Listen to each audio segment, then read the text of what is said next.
بسم الله الرحمن الرحيم والمرسلات عرفا فالعاصفات عصفا والناشرات نشرا فالفارقات فرقا فالملقيات ذكرا عذرا أو نذرا إنما توعدون لواقع فإذا النجوم طمست وإذا السماء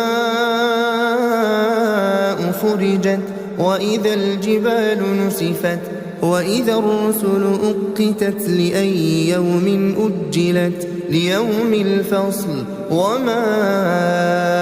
أدراك ما يوم الفصل ويل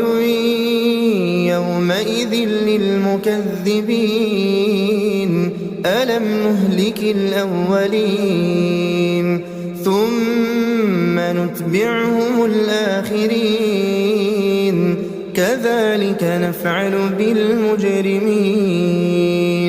ويل يومئذ للمكذبين ألم نخلقكم من ماء مهين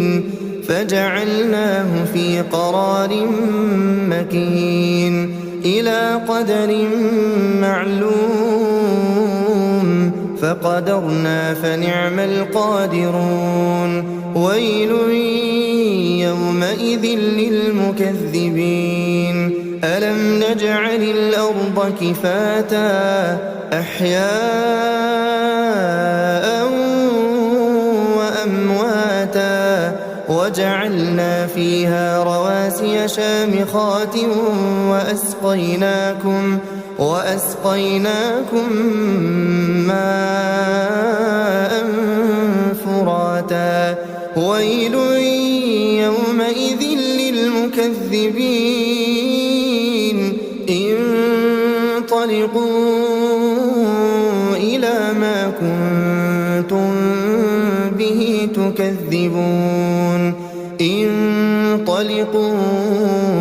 إلى ظل ذي 3 شعب لا ظليل ولا يغني من اللهب إنها ترمي بشرر كالقصر كأنه جمالة صفر ويل يومئذ للمكذبين هذا يوم لا ينطقون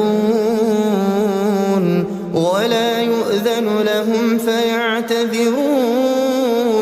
ويل يومئذ للمكذبين هذا يوم الفصل جمعناكم والأولين فإن كان لكم كيد فكيدون ويل يومئذ للمكذبين إن المتقين في ظلال وعيون وفواكه مما يشتهون كلوا واشربوا هنيئا بما كنتم تعملون إنا كذلك نجزي المحسنين ويل يومئذ للمكذبين